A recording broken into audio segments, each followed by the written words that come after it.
vision to this little town in Wyoming called Jackson, Wyoming. And then she gets to be the new girl at school and meets the mysterious boy and tries to figure out what she's supposed to do with him and her life in general. And Hallowed, which is the second book, is sort of after the fire and trying to figure out maybe if you think you've messed up your purpose in life, what do you do, in that situation? And then Boundless is sort of about redefining your purpose. So that's it.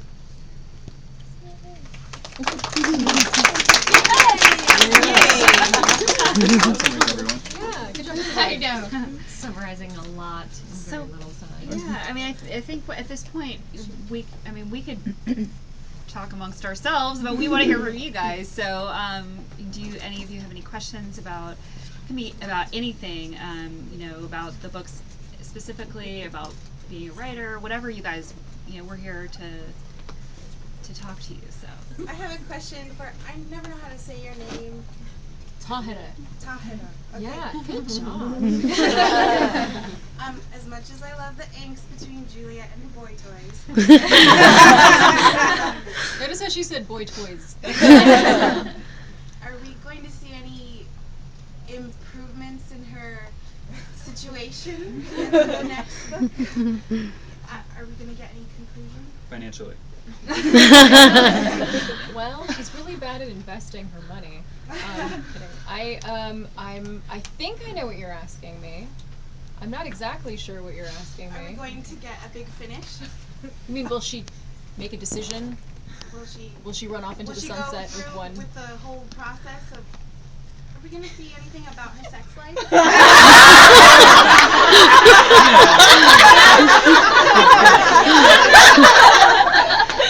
Well, there it is.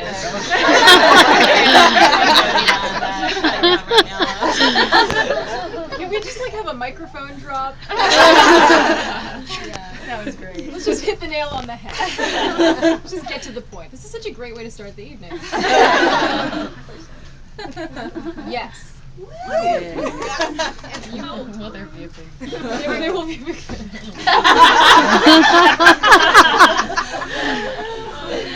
An improvement in her situation.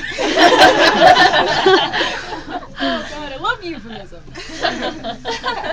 What about the thing they just released from book 3? Oh, they didn't release that. Oh, what is that? It's nothing.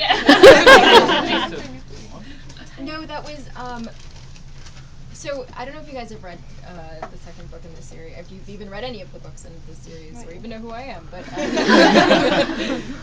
it's nice to meet you guys.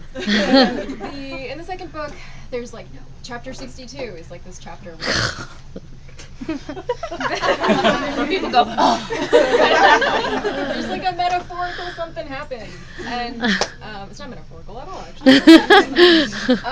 And so there was in-house, in the publishing house, in my publishing house, everyone was chapter 62, and so for a long time before the book even came out, my editor was really excited and made very uncomfortable by that chapter, and so sent it out to a lot of people in marketing just to share it with them as a teaser. And recently she just did the same thing with one of the chapters from the third book, which is what Ransom was asking about.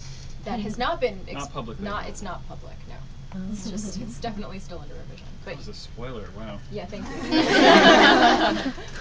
I spoiled that your next book has chapters. So that was a great question. I had to word it all yesterday. I finished the second book last night, and I want to get the question right. That was perfect. He was. Do you want to go then? I just have a quick question for Anna. You both, and Cynthia, you both kind of with a big exhale saying my series is done. So when you finish that series, do you say, "Whew, I'm done," or do you say, "Holy crap, what do I do next?" As a writer, what do you? I think it's a little of both. Yeah, for me. I was just describing that there's a mourning process that goes on that I really had to I finished writing this book maybe June. And I'm working on another book now, but there was definitely a period of time where I really had to let it go and kind of release the idea that there would be any more. And I think I'm still like tied to that a little bit. I'm like, yeah, but I'm gonna write bonus content, or I'm gonna do this, or I'm gonna do that. But like letting go of the books and really starting something new is quite a process. So for me, like really digging into this new book that I'm working on has been what has pushed me Kind of forward. breaks you from the. There's no distractions, and then I just become this like golem of like writing. And it's I actually this is not a proud moment, but I've been you kind of start losing time, and I've actually like been hungry and resorted to like drinking the little coffee creamer at the hotel because there's like literally nothing awake, no room service, like just I need fuel. And yes, if you mix the sugar in there, it's not good. That's probably the worst thing I've ever done. I feel like I have there's in my Twitter feed there's this picture of this strawberry with that I put like other fruit in it to make it look like a face, and I had this very like intense moment when I was on the deadline for this book for the first draft where I was like I like looked down at this strawberry that I was about to eat and like saw this face and was like, oh, like actually thought like this would be like, oh, I should tweet about this. Like, look, there's like a face in this strawberry. And like now it exists in my Twitter feed as like, I always like look at that picture. I was like, where, like what mental state was I in that I was like making faces out of strawberries, and I thought that would be like a good thing to share with the world. It's like you're just like bunkered down in this like other world, and it's like real life does not exist, and you like forget your social graces and like, realize like maybe that's not something I should be tweeting about. Yeah, it's always the same for me. I don't usually drink very much caffeine, just because I'm sensitive to it. But like when you pull the all-nighters and all that, so I usually have like a whole tower of like iced tea bottles that I've gone through. And at some point, I'm always like, yeah, good. And I like hide out in the Pepperdine University library and write. So then I'm there with like all these students going, yeah. So I think I kind of scare them a little bit when I'm there. I like don't really know how to answer this because I'm like, what was the most drastic thing I've done? But it's like all the time. Yeah. Like it's like I never thought of it as maybe I should seek professional help until like we're confessing these things to you guys. It's like an AA meeting. But yeah, like I remember one time, like regularly, I like whenever I work, I write in these really sort of obsessive bursts. Like I just lock myself away and just write until I collapse, and I do that every single day.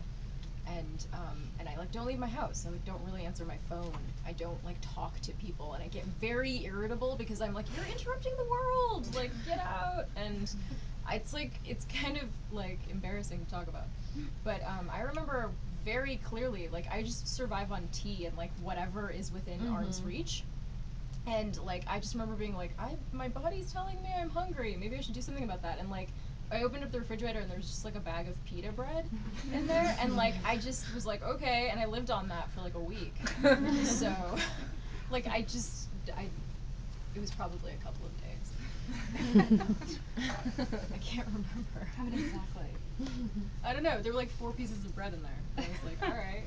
That's enough. Good, I'm good for I'm 4 good. days. But I never did the creamer thing. I don't want to hear your complaints. It was like actual sustenance, but damn, Veronica. Have any of you, or would any of you be willing to let your books be picked up for movies? Would we be willing? Maybe. Somebody, they begged me. Never sell out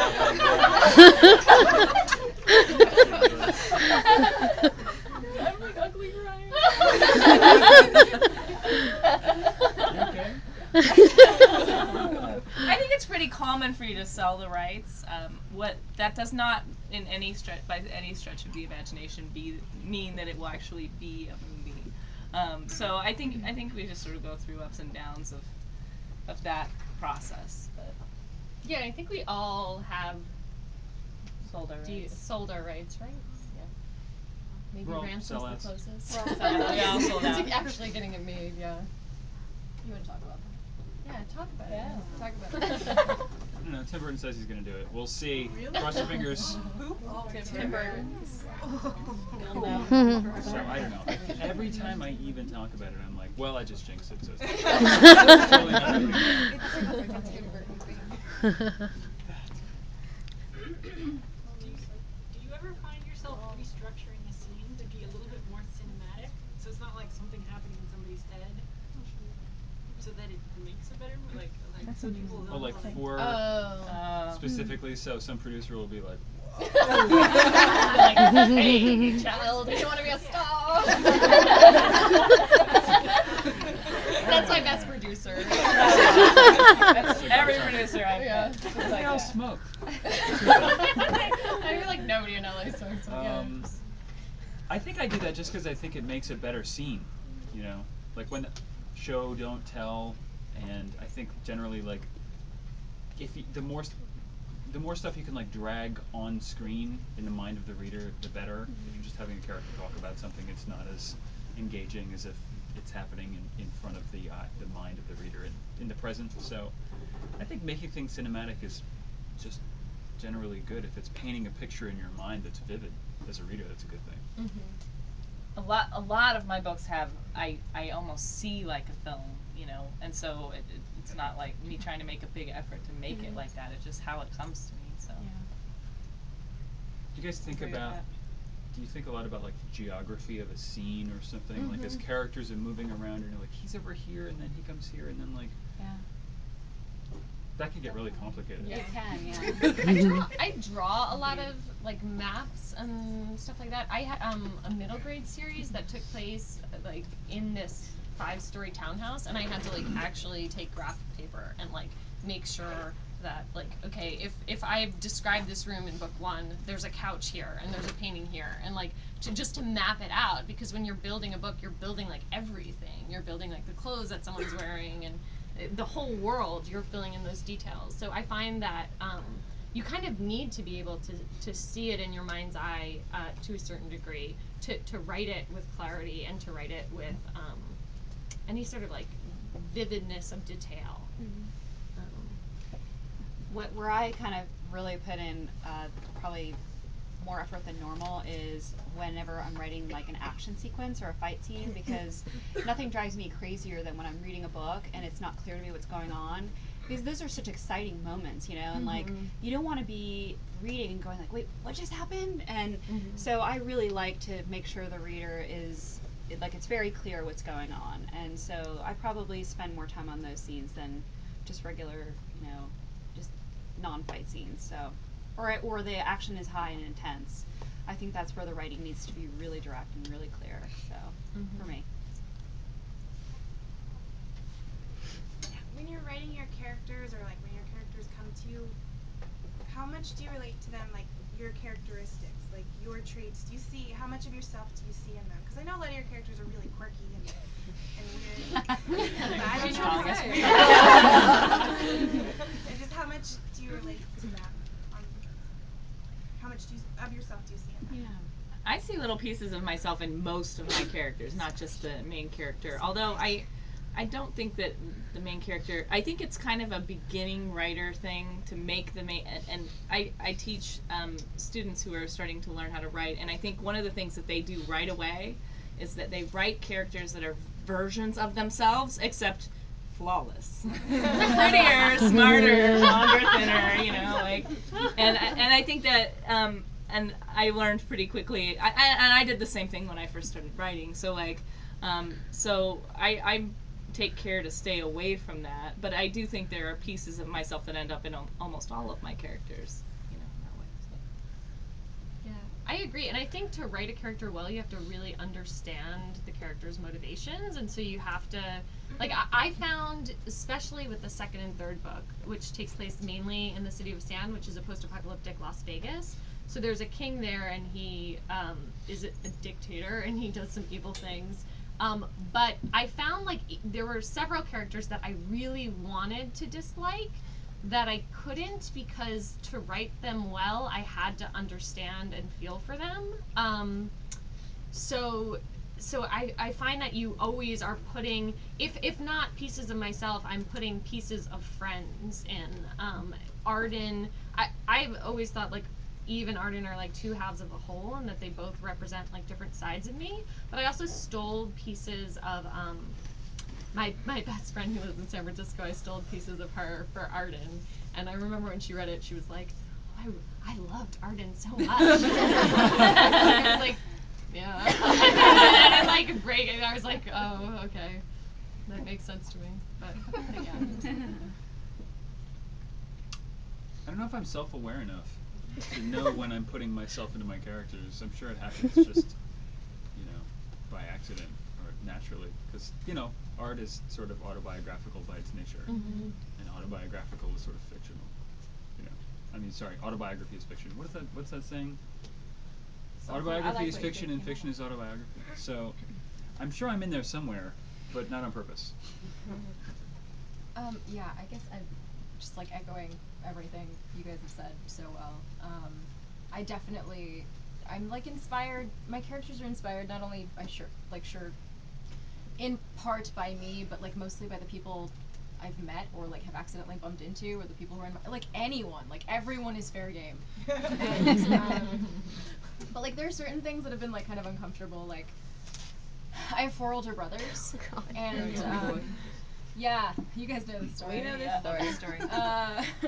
So after Shatter Me came out, it was kind of awkward because like I wanted my family to read the book, but I also kind of didn't. And Thanksgiving was really awkward because my brother had just finished reading my book, and so in the story, Adam is the main love interest. He has a bird tattoo on his chest. My brother also has a bird tattoo.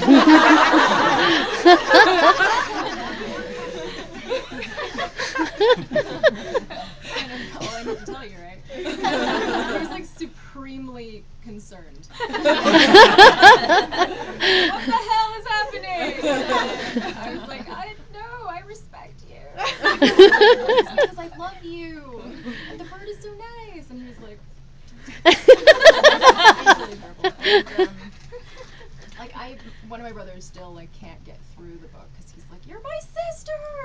Like, what's she doing?" And I think he reads it and he's like, "It reminds me too much of you," because I'm like, "You're writing this book." But I don't know. So it's like it's interesting. Kenji, one of the supporting characters, is absolutely like an amalgam of like my brothers. He is like all of their personalities and part of mine and my mom, like all in one person. So anyway. But basically, little pieces of me and everyone I love, and probably bits of you in these characters. I agree. I think I actually really I think Ransom, that's like one of the best answers I've heard about that, because I really don't try to put myself into, and you guys all suck. But no, but I don't try to put myself into my characters, but there's a limit to how well you can actually really know yourself. You're biased, and so so I really do try to create these individuals that are not me, and I will kind of like borrow from my own experiences and feelings that are true, I think, to humanity. But I'm sure there's me in all of them. How can you avoid that? But I will say, like, I don't ever really base a character on a person that I know. I think character for me, like the way that I kind of start is just, I feel like I get an essence for what makes them tick, and maybe what it is that they're trying to fulfill in their whatever their desire is, their insecurity, and then it kind of grows from there for me. Like that's how. But I have never like looked at a family member or looked at a friend and thought, I'm going to base, make a character out of you. I don't know why, because I know a lot of writers do that. For me, it all kind of comes out of the ether. So. My question is for Tahereh. I have a question about Warner. Did he always start out for you the way he ended up on the page? And then I have a second part question. Is it contingent on the first? No. Okay. It's like I better make this good. No, because when I first started writing, for those of you who don't know, Warner is the central antagonist in the story, and he becomes a more sympathetic character in the second book. And I think, but when I write, I don't outline, I don't like plot. Like when I'm writing the first book, at least that has been my experience so far. I've been working on this series, but any standalone or any like first book I'd ever drafted or tried to write before this was always like it just came from an idea, and I just sat down and wrote it all the way through and found out what happened in the story as I wrote it. And it wasn't until so I had to write that first book in order to understand the characters and that world. And by the end of the first book, I knew what was going to happen. But I didn't start the series with like, this is exactly what's going to happen, and this is the character arc, and this is the plot twist. I had no idea. Okay, because you basically just like blew everything up with Destroy Me. I was like, nothing is how I imagined. You're Okay, welcome. So my other question is about villains. What makes a good villain, and who is your favorite villain? This is for everyone. For me, what makes a good villain is if they're more than two-dimensional. You know, like I like vulnerability in my villains, and so that's all. And I think they're really fun to write. It's really fun to write bad guys because you can allow yourself to go places you wouldn't normally go. But and then I really like my villains to be vulnerable. And so I think of like I think I would. My immediate thought was Snape, right? Because he has that sort of vulnerability of his love or whatever, and I like that. So that's what I'll go with. Snape. Snape is a great one. Darth Vader. Mainly because I stole something from him. But anyway. But yeah, I would agree. I think like a villain that you can understand and you really get why they're doing the things they do. And I know in writing my main villain in this series, like I looked mainly to real life and to people who have done horrific things in the name of progress, and kind of like what their motivation was, because they're always like deeply, deeply convinced they're doing the right thing. That's what's interesting about it. They don't see it the way everybody else sees it. So kind of real life serves for me like the greatest inspiration over and over again. I think it depends on what kind of story it is. You know, in like a horror story or something, I think the best villains, the most frightening villains, are the ones you can't understand. Mm-hmm. You know, if you can sort of relate to the villain, then it's too easy to be like, well, I understand that. You know, it's not scary, but like the villain who's just doing something because they're evil. I don't know. Just it depends, but not every story needs a villain. But most of the time, I like a really smart villain. I think if it's easy as a writer to take a shortcut and make the villain just a little bit dumb in a way that makes it easy for you to get the hero out of trouble. And if you don't give yourself that shortcut, it makes your job as a writer harder. But I think it always makes the story better.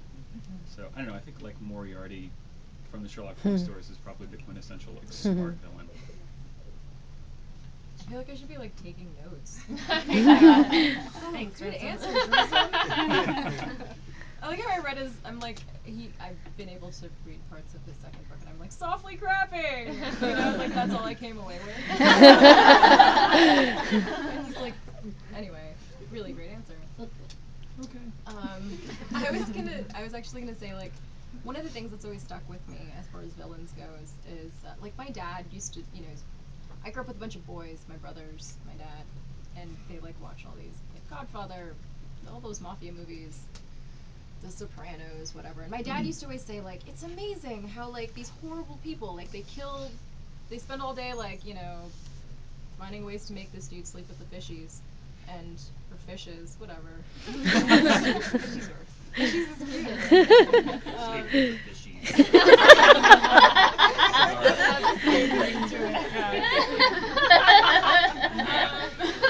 Nap with the fishes. And but then they come home and they like pet their dog and like kiss their wives and they're like, hey kid, did you do your homework or whatever? And it's like they're a family man all of a sudden. And my dad was always like, it was like a thing that he used to always talk about. Like they think that they can just live a normal life and they like love their family and they're loyal to their family and like that makes them a good person, but then they turn around and they're killing people. And it's like that's a normal that's just the family business, whatever. Why do I keep saying whatever?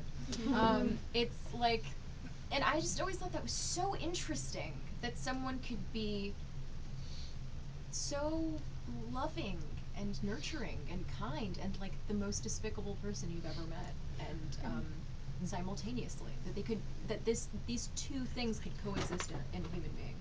And it's always been so fascinating to me that human beings have the capacity for such greatness and such evil, and I always wanted to write about someone who seemed to be like, straddling that line. So. Yeah. That was a great answer too, by the way. Yeah. It really was. Is someone recording this?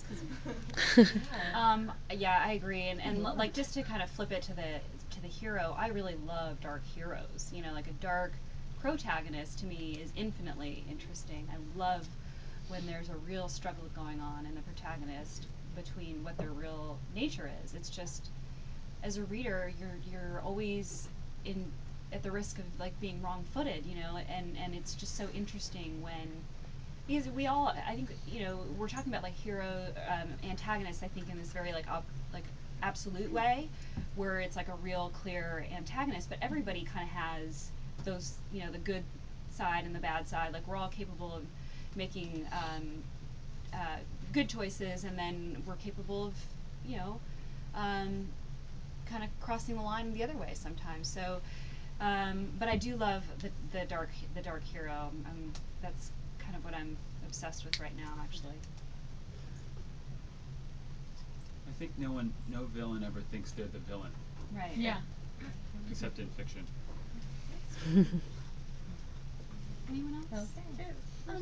How'd you guys come up with the plots for your books? Slowly.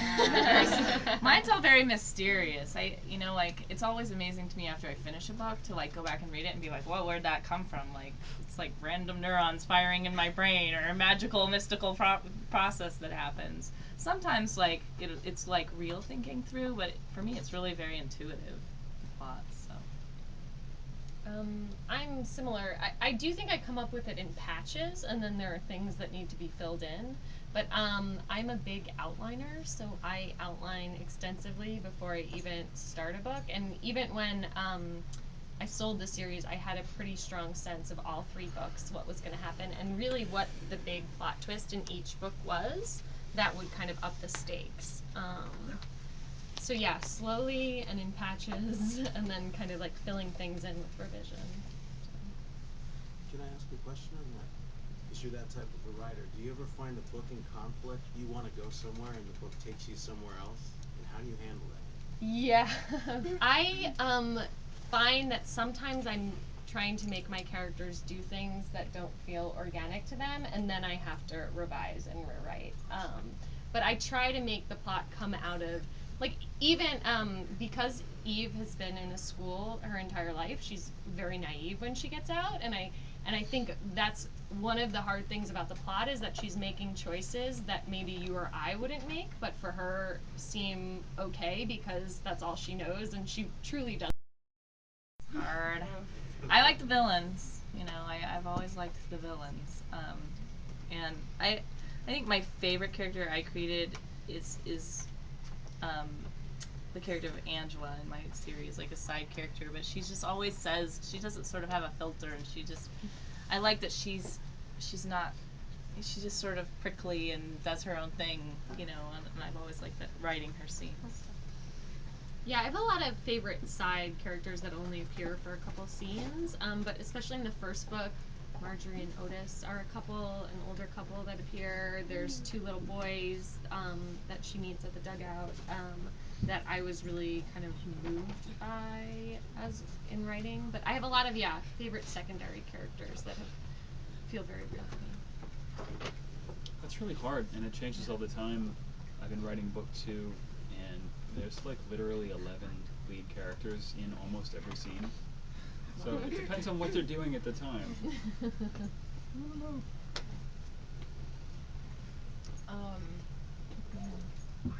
You do that really well, by the way. 11 characters. It's really. I just numbered them. Number 1. Swapped in names later. Run, said number 3.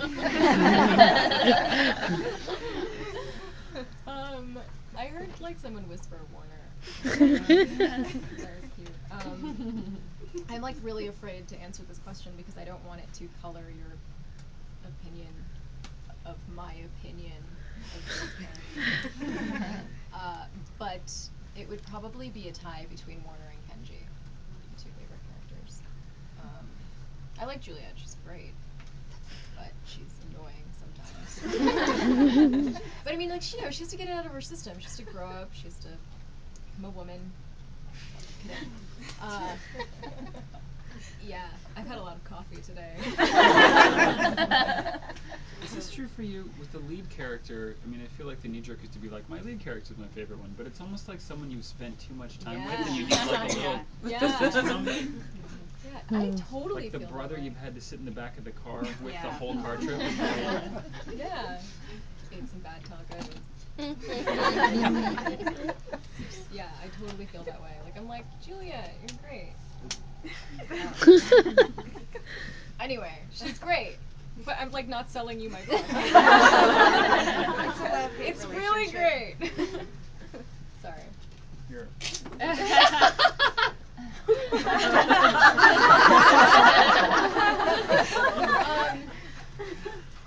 Okay, eliminate your shaky knees. That Really? actually says this on here. Find and create speaking opportunities at appropriate venues.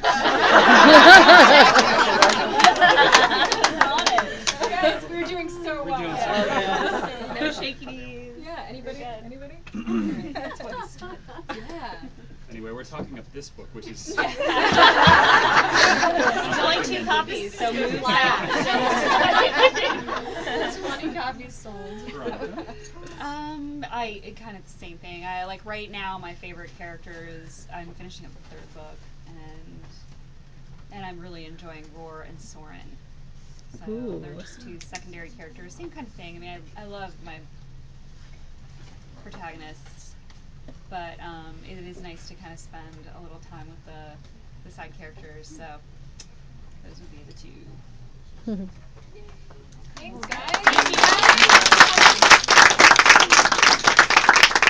Okay, we're now at the point where we're going to